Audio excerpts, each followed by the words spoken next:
We hear conflict and all of a sudden it's like, oh, this negative connotation and my goodness, it's a terrible thing. Change your relationship with conflict. Think about it differently. Think about it as a space where you can really prepare and hone in on your strengths so that you can be successful at it as a project manager. Conflict. Is it really a bad word?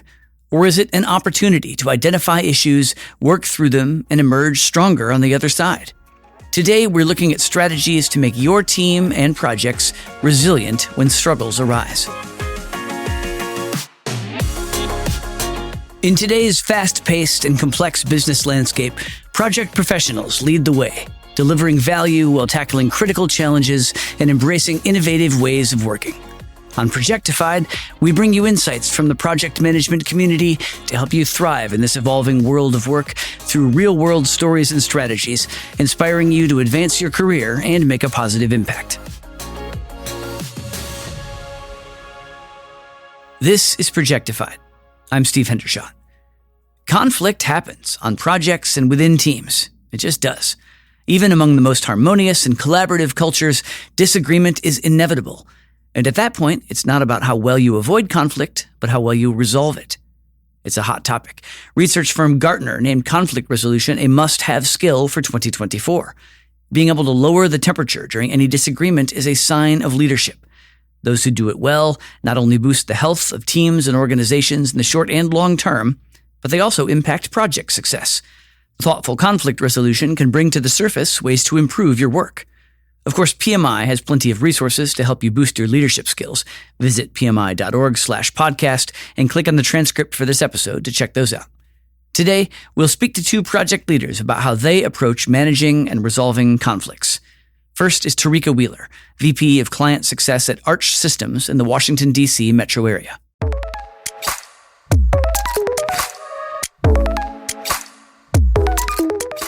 Let's start just by setting the table. Why does conflict management matter to project management success? Conflict management is something that we do every single day. I'm a mom of 3, and I think I've been doing conflict management for years. 24/7. 24/7, correct. So I think that it's really important. It's something that we're doing every single day, whether if you're a parent or not, but it's something that we have to bring into the workplace because in order for us to have successful delivery, especially successful delivery for our projects, for our customers, for our clients, for our organizations, we have to know how to manage and address and even sometimes live within conflict. So conflict resolution is key. It's critical. And I think there's a lot of practical strategies and tactics that we can use to do so. Obviously, there's some role for conflict aversion, just trying to get everybody along in the first place. So how do you think about sort of the inevitability of conflict in a try to handle it when it arises versus try to head it off before it arises? That's a really good question because for me, sometimes there is healthy conflict. There are times where you just may need to agree to disagree and the conversations need to happen. There may be conflicting views, but that's okay. I would say, though, I like to avoid conflict when I can, but I know sometimes it's inevitable, but there's ways to do that. And you want your team, you want the relationship with your leadership, with your clients and customers to be in a space that's non-conflict, right? It's kind of conflict adverse. And I think the way you do that is you just have really good communication. You understand what is needed, you understand what is not needed, and you're really practicing good active listening. A lot of times when people think about active listening, they think, okay, I'm paying attention, I'm dialed in. But actually, I think one of the most important pieces of active listening is what people are not saying. And when you can kind of hone in on some of that, I think it helps you prevent a lot of conflict because you're tuned into what people are actively addressing and saying out loud, but then you're also sitting back and observing, here are some things they're not saying that honestly I need to pay attention to, maybe even put into a risk register because this could be a potential conflict in the future. So I don't think everything's always going to be kumbaya, but I will say understanding who you're working with and really doing that active listening can help you prevent some of that conflict on the front end. What about if conflict is allowed to fester? You can take this in a couple of directions. One is, the sort of conference table dynamics of Bob and Susie hate each other and might come to blows at any moment, and that's harmful to team dynamics. But it also can be directional stuff, like conflict over, I think we should be going in this direction versus that direction, and we haven't quite settled it. That sort of more operational, less emotional, but it's still conflict. A lot of conflict can be emotion fueled. It's coming from just like our inherent human ability to just be full of emotions. And I think when we take a step back and look at the facts, look at the opposing sides or challenging sides, and then start to get back to, okay, where can we collaborate? Where can we come to a point of consensus? Where can I perhaps even kind of mediate through this a bit so that you get a piece of what you need and I get a piece of what I need? It's really about being willing to talk it through and work together. As a project leader, you have the ability to facilitate that. You have the ability to work with your team members to make that happen. On your other side, there could just be opposing views, opposing approaches. Nobody really is upset with one another. It's just we've come to a point of conflict and we can't seem to get through what's next. I think at that point, there's a lot of tools and tactics that you can use. I love doing brainstorming and whiteboarding with teams and just really looking at where are the positive outcomes, where are the potential negative impacts, and allowing data to really drive which direction we go. Like allow the data to tell us, allow the facts to tell us how we should move forward and resolve the conflict, not necessarily by ourselves, but leveraging the tools and what we have in front of us to do so. And quite frankly, sometimes conflict in projects can actually improve projects because it's forcing you to get out of the monotonous of the day-to-day and some of just your day-to-day thinking and practices, and it forces you to have some difficult conversations that actually could yield in a better solution. That's great. I'm interested in your toolkit for getting people out of the emotionally heated place. How do you lower the temperature enough to begin doing some of the things that you just described? One of the pieces for me that's really important is to step away. You have to take some time to step away and reset so that you can come back to the table with a clear mind. I won't say removal of, but a reduced set of emotions so that you can effectively really work through conflict resolution. If you have not allowed yourself to kind of take a step back and reset and find a centering place or get back to baseline, some might say, it's going to be very difficult to work through those conversations. Your views are going to be jaded. So one thing is just to step away. Another piece is, and I love to do this with project teams, let's write it down. I want you to take the time to tell me what are the challenges that you have? What are the challenges that you're seeing? With the conflict that we have on the table right now, document for yourself your side. You know what I find that does? It actually makes people think. And sometimes the conflict is not as big as one thinks it is. I can think of, times where I've had individuals do that exercise and what seemingly was a list of thousands of things that are wrong and how are we going to get through this boiled down to 5 because they took the time to actually take a step back and document it. And then I think the third piece of that really is reminding individuals that generally your colleagues, your project team members, your leadership have a positive intent.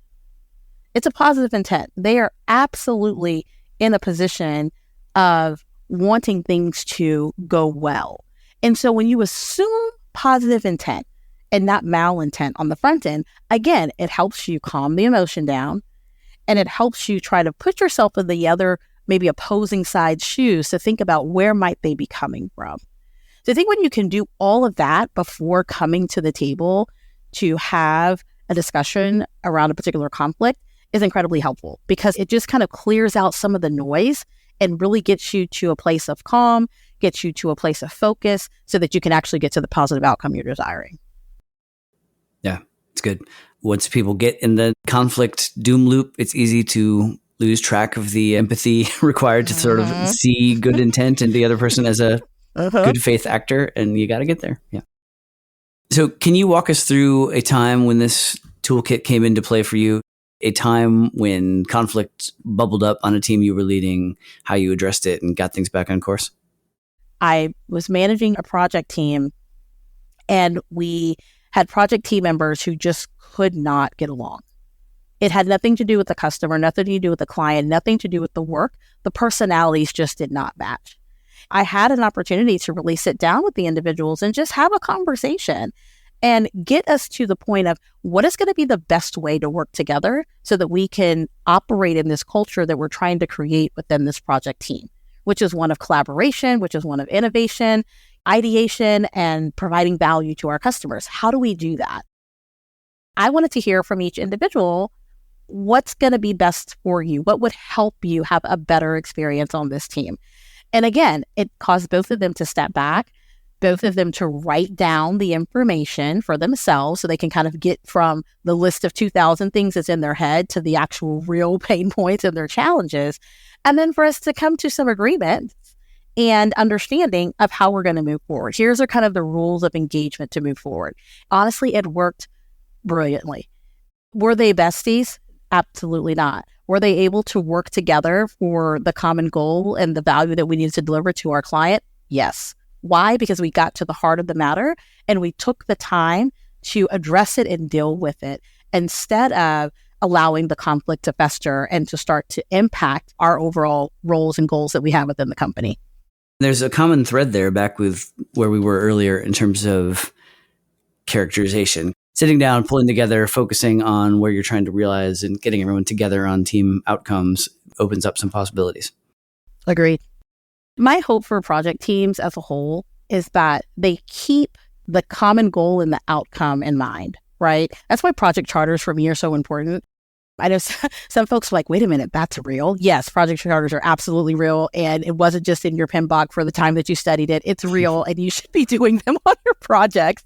But I think project charters are so helpful because it's the foundation. It's like the level setter of what is it that we're doing here again? And that to me is almost a grounding rod, if you will.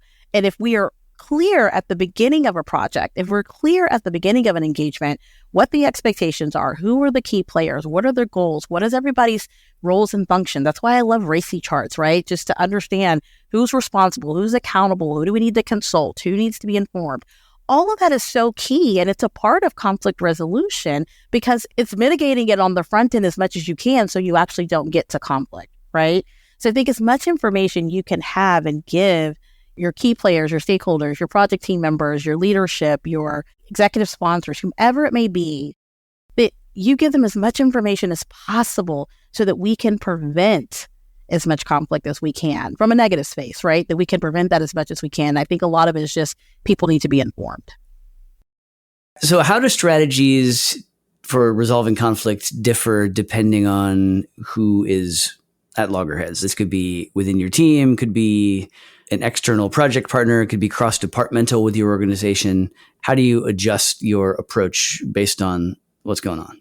You definitely have to tailor your approach to your audience, right? So the way I might deal with or address conflict or pursue conflict resolution strategies with a project team member is very different in the way that I might approach that with a customer, which is different from the way I might approach that with my senior leadership. And that's not to say that, there's a special treatment there, but each individual is looking at this potential conflict or brewing conflict through a different lens. If it's internally within the organization and it's coming from your executive leadership, you're in a position to where you may be looking at your day-to-day, they're looking at the bottom line. If it's with a customer or client, they're thinking about what is the final deliverables of the work that's in front of you. And they're 2 months, 3 months, even maybe a year down the road, and you're looking at right now. If it's a project team member, sometimes project team members get very boxed into their task, right? Their deliverable, their role, their position. Sometimes your strategy must start with a listening mode. It's not the time to just jump in and start talking and speaking. You really need to listen and hear from your customer of what their challenge is. Before you go off and try to develop a solution, before you start building out mitigation strategies and contingency plans, you really need to stop and listen.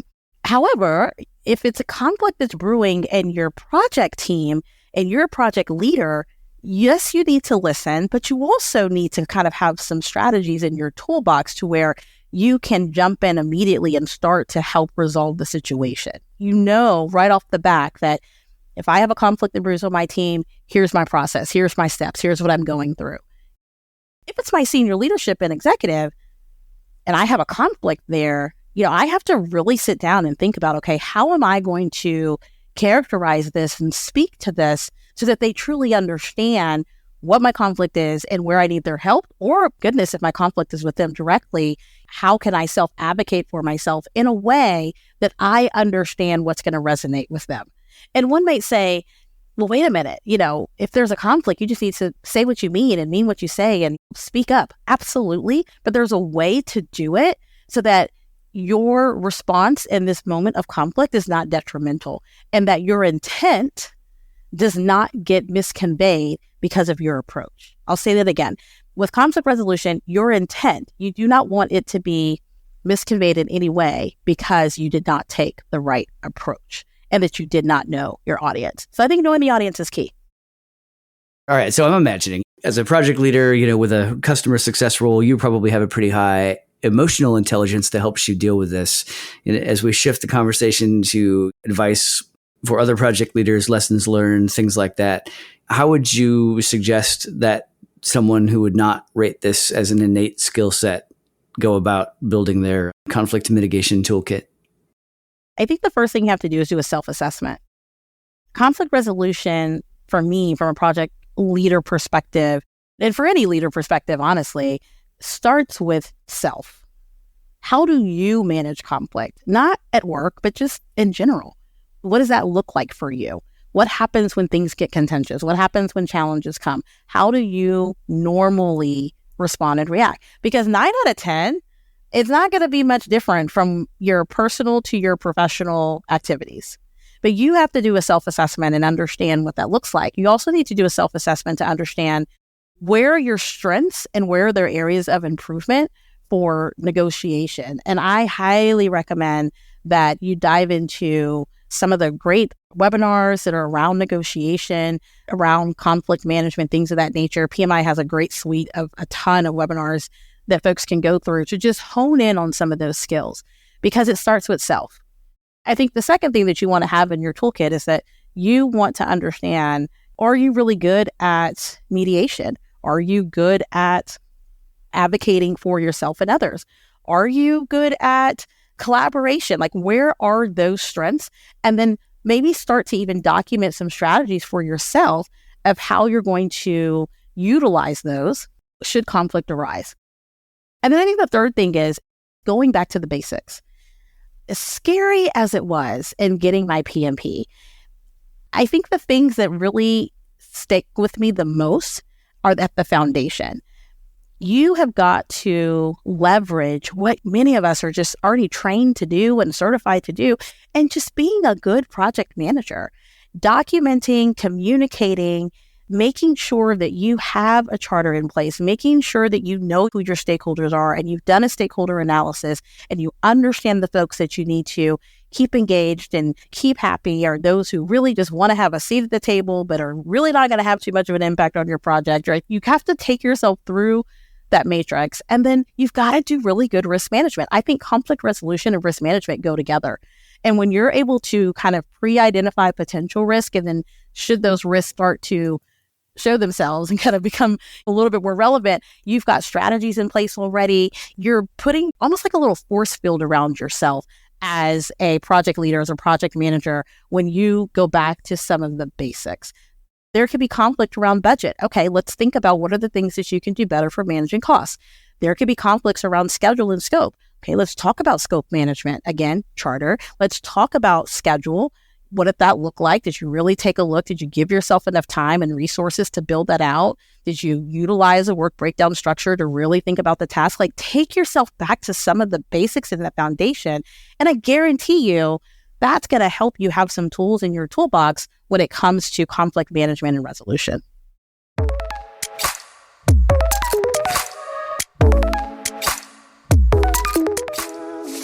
Before we go to our next guest, if you enjoy Projectified, please do us a favor and leave a rating or review on Apple Podcasts, Spotify, or wherever you listen.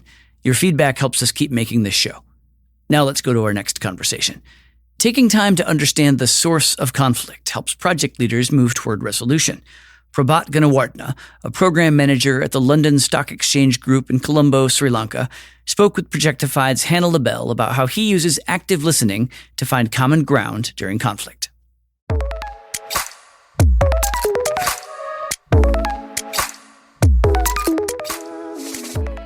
Prabhat, let's start with why. Why is conflict management a must-have skill for project professionals, especially given today's world of work and project environment?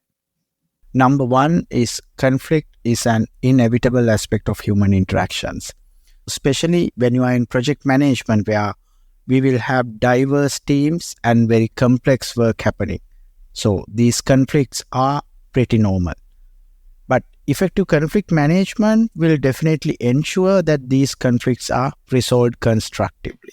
In today's global work environments, where project teams often include members from different cultural backgrounds and different geographical regions, different time zones, conflict management skills will help navigate these differences and promote cohesive team dynamics. So that is an advantage. And also, conflict management will always enhance the team collaboration. Managing conflict proactively fosters a better communication and collaboration among team members. It helps them to maintain a positive work environment where it will prevent the minor issues from escalating. So this is another benefit. Conflicts will be there always, and if we left them unresolved, those can actually derail the project timelines and objectives. So effective conflict management contributes to the timely completion of projects by ensuring that these disputes are resolved quickly and do not hinder the project progress.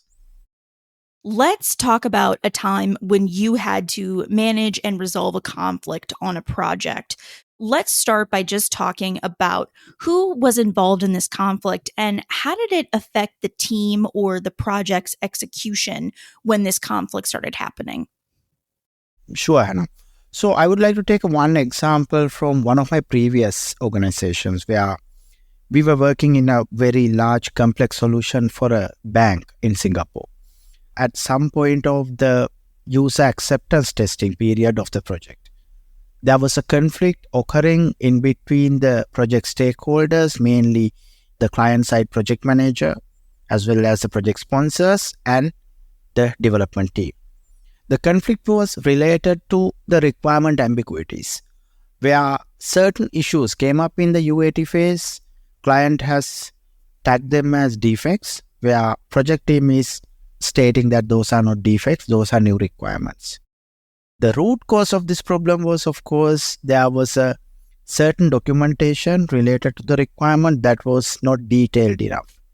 And because of these discussions were continuously happening and this conflict was increasing. This was a two-phased project. So we were in the first phase UAT period, and the sponsor has stated that they are going to put on hold to the phase 2.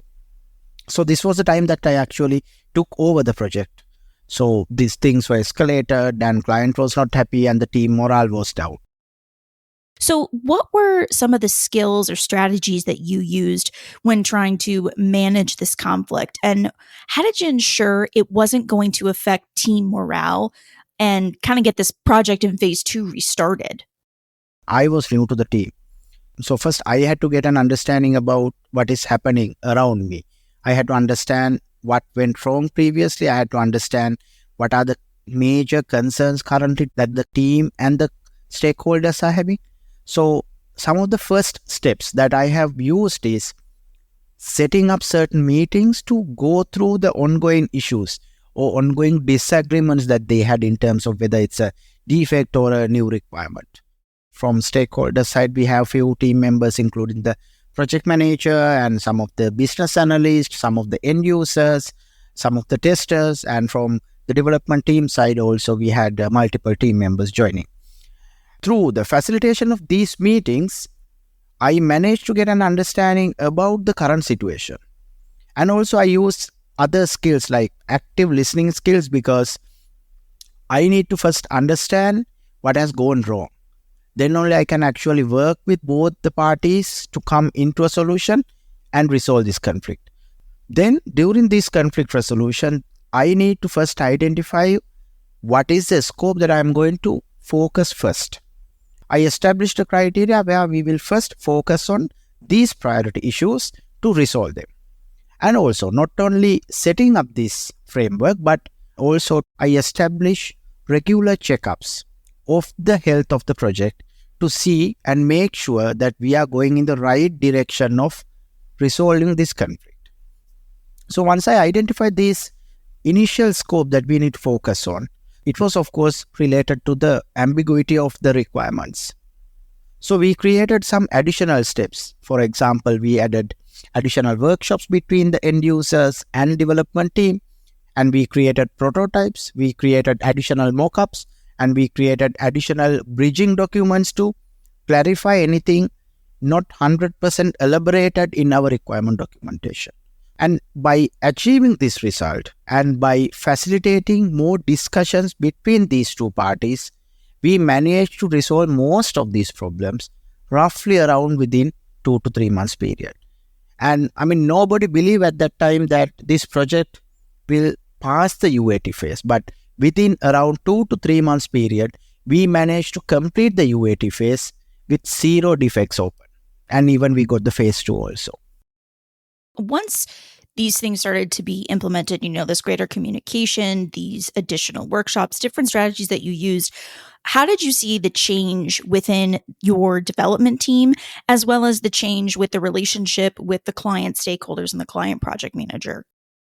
Initially, it was challenging because this conflict was happening for some time and I was new to the team.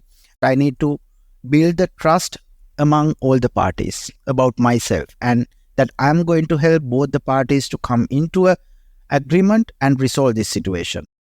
I listened to both the parties, like I mentioned before. The second step was that I understand the situation there. I had to understand from the development side what they're saying is certain requirements were not documented in the SRS or software requirement specification. And from the client side also, it is true, certain requirements were not clearly documented. Because of that, we are not clear about what is in scope and what is out of scope. So I had to listen to both the side, and then of course I had to create a win-win situation where we all come into a common ground and agree upon these are the things that we are going to do as defects, these are the things that we are going to do as additional functionalities or change requests. So through that, I managed to create a good relationship among the development team as well as the client and all together in this situation. So that helped us to build the trust continuously and also to get the future work for this project. How does work location come into play? You have maybe folks that are working remotely versus in person. How does that impact the conflict resolution or conflict management strategies that you're choosing? In nowadays, we have more and more remote working. So because of that, we will have these situations happening in person as well as remote. So if you look at the communication methods, for example, if it is in person, of course, direct face-to-face conversations are possible. So that will help us to have immediate feedback as well as maybe use non-verbal clues also, which can help us to quickly resolve misunderstanding. If it is a remote working pattern, definitely we will have to rely on digital communication. It could be emails, it could be video calls or chats, but it requires clear and well-documented communication to prevent any misinterpretation and ensure all parties are on the same page. You've mentioned a couple of skills throughout our discussion: active listening, problem solving, collaboration, empathy. Are there any other skills that you think project professionals need when it comes to effectively managing conflict? In addition to what I have mentioned before, I would say emotional intelligence will play a major part also. We will be challenged in certain situations because sometimes you have to take hard decisions. Sometimes you have to see both the parties and see what is the best solution, which might not be ideal for a single party. But still, you need to have your calmness, you need to have your self-awareness, you need to have your empathy and social skills. So emotional intelligence will play a major role also. As you look back at your career, what's the biggest lesson you've learned from managing and resolving conflicts that you've really taken forward as you continue on? The biggest lesson I have learned from managing and resolving conflict is the importance of understanding different perspectives. When we drill down into the situation and when we actually discuss this with both the parties, it helps us to understand the different perspective of the situation. So this insight has been crucial in fostering effective communication and collaboration in my career. Because more I understand about the people I'm working with will always help me to work with them in a more collaborative manner as well as create high-performing team. By actively listening and empathizing with others, I have been able to navigate this conflict more constructively. So it always leads to more innovative solutions and also stronger team dynamics, which will be a highly beneficial thing for any of the project. So these type of approaches will always help in recognizing that conflicts often arises from misunderstandings or different viewpoints rather than actual personal attacks or different other reasons. Thanks for listening to Projectified. Like what you heard? Subscribe to the show on your favorite podcast platform and leave us a rating or review. Your feedback matters a lot. It helps us get the support we need to continue making this show. And be sure to visit us online at pmi.org/podcast, where you'll find the full transcripts for episodes, as well as links to related content like useful tools and templates, the latest research reports, and more. Catch you next time.